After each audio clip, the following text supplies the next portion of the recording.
O resultado foi justo. Eu vou repetir aqui, o Flamengo poderia ter matado o confronto no primeiro tempo. Não matou. Eu acho que são dois tempos distintos, né? No primeiro tempo o Inter entrou com uma estratégia errônea, na minha opinião. Eu falei no pré-jogo isso, acho que não tem como jogar contra um time que nem o Flamengo, né, só se defendendo. O Inter só vai se defender.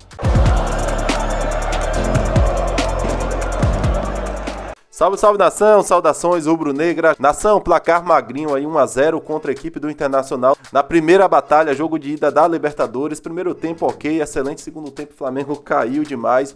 Porém eu acredito na classificação do nosso Mengão. Nação, vamos acompanhar aqui Vaguinha e os torcedores aí do Internacional no pós-jogo. Será que eles estão com esperança da segunda partida? Acho que tá tudo aberto, hein, nação? Placar de 1-0, não tem nada definido. Vamos acompanhar o vídeo até o final e deixa o seu comentário. Antes do vídeo, deixa seu like. Você que não é inscrito, inscreva-se no canal, ative o sino das notificações para todos. Tamo juntos, vamos ao vídeo.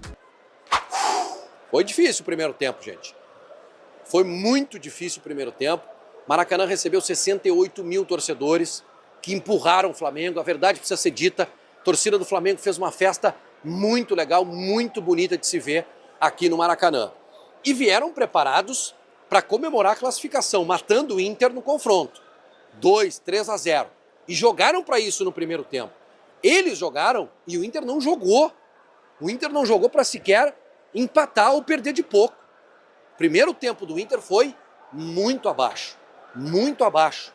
Nada daquilo que a gente projetou, de que o Inter ficaria com mais tempo com a bola, por conta da entrada do Tabata. Aquele jogo que o Inter fez contra o Red Bull Bragantino, de aproximação, de criação de oportunidades. Esse jogo não apareceu.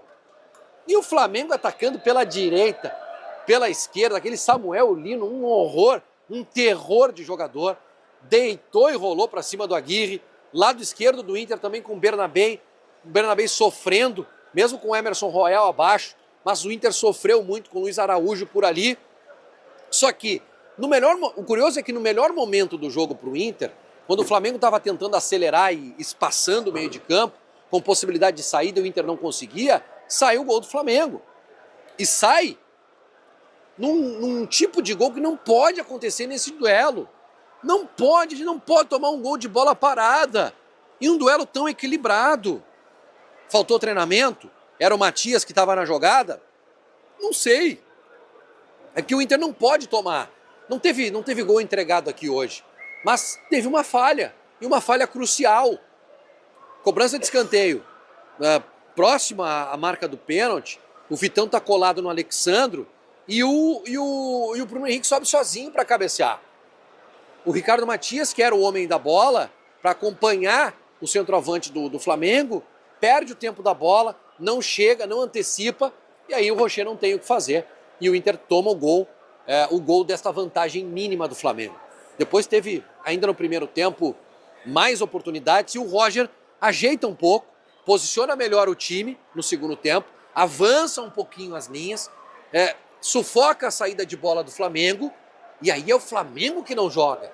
É o Inter que ocupa espaços, que fica mais perto do gol do Rossi, mas sem volume também. A verdade precisa ser dita.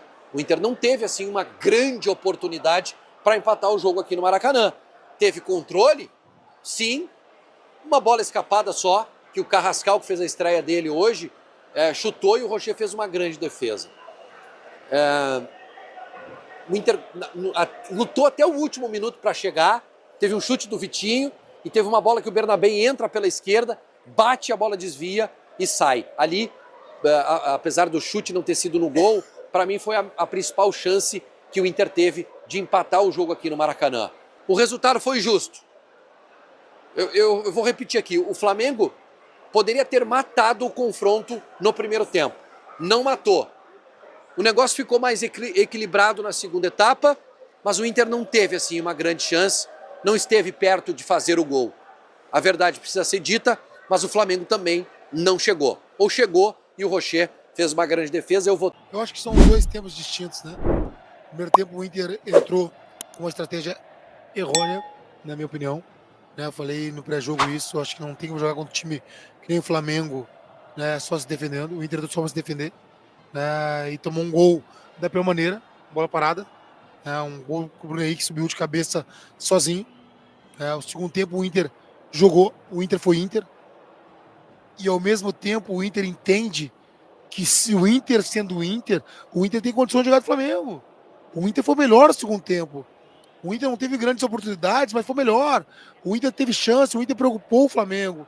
O Inter conseguiu fazer com que o Flamengo recuasse.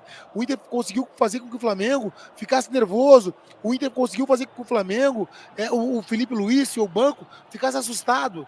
O Inter botou a bola no chão e jogou. A torcida do Flamengo, o Maracanã ficou em silêncio no segundo tempo, porque o Inter foi superior.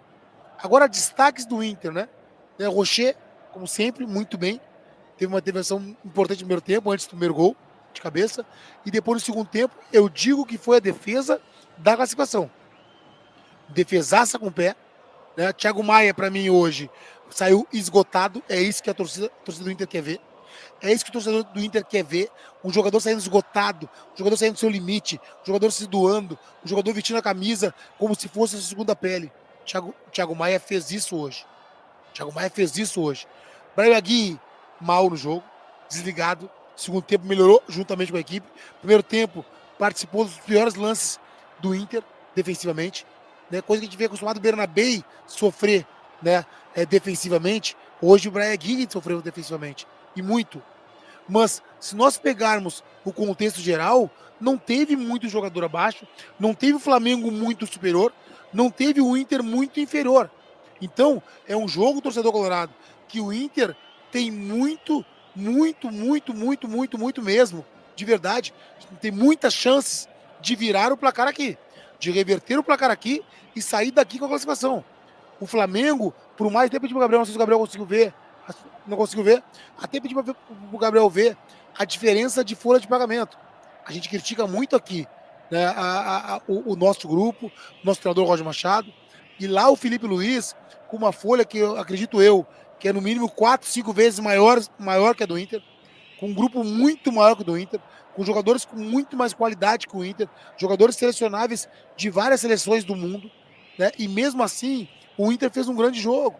O Inter, lembrando, torcedor, o Inter tomou um gol de bola parada, mas é atenção total. Até quero que o Roger explique se ele marca individual ou se ele marca pro zona, porque não pode o Bruno Henrique cabecear uma bola, uma decisão, sozinho. Então, dentro do contexto, esse 1-0, ele foi bom. Dentro do contexto, esse 1-0, nós estamos vivos. Vivos, muito vivos. Aí, nação, grande Vaguinho aí, o pessoal da Rádio Inferno, falando aí sobre o pós-jogo do Flamengo, né? Flamengo que fez um primeiro tempo excelente, fez um ótimo primeiro tempo. Merecia até um placar um pouco mais elástico, né? Quem sabe 2-0, 3-0 pelo primeiro tempo, porque no segundo tempo o time voltou com sono, o time não voltou com a mesma proposta de jogo, que era posse de bola, contra-ataque, atacando sempre, marcação alta. Não voltou da mesma maneira que jogou no primeiro tempo, né? O Flamengo teve uma queda e claro, porquê disso não conseguimos chegar no segundo gol. O Flamengo que saiu com a frente ali muito rápida, de muita movimentação, com Bruno Henrique, Lino, Plata do outro lado, Luiz Araújo. Cara, o time ficou um time solto, um time de muita movimentação no primeiro tempo, que deu gosto de assistir esse Flamengo. Confundimos bastante ali a zaga, o sistema defensivo do Internacional. O Bruno Henrique, ora estava do lado esquerdo, ora estava do lado direito. A mesma coisa era Gonzalo Plata. Luiz Araújo se mexendo muito, fez um ótimo primeiro tempo também. No segundo tempo ele deu aquele chute que o goleiro defendeu, mas ele fez uma boa partida. No segundo tempo que caiu bastante, não só ele, como os outros jogadores. A verdade é que vamos ter que jogar muito no segundo jogo, o jogo de volta lá no Beira-Rio. Eles vão fazer um caldeirão também lá no Sul, então o Flamengo vai ter que entrar um pouco mais atento, diferente do que fizemos no segundo tempo, né? Quem sabe abrir o placar lá seria ótimo, né? Já encaminharia, quem sabe, uma classificação abrindo 1-0 lá no Beira-Rio. Porém, a gente sabe que não vai ser um jogo fácil, né? O pessoal dá a vida contra o Flamengo, é assim, todos os times jogam dessa maneira, não tem jeito, principalmente os clubes do futebol brasileiro. Mas não serve como desculpa não, o Flamengo tem plantel, fez o investimento para isso aí, para jogar bem, mas não só um tempo. Tem que jogar bem os dois tempos. Nação, eu acredito na classificação do Flamengo, gostaria de saber qual é a sua opinião, coloque nos comentários abaixo. Muito obrigado você que chegou até aqui, muito obrigado pela moral, tamo junto e saudações rubro-negras. Isso aqui é sempre Flamengo, hein? Até a próxima.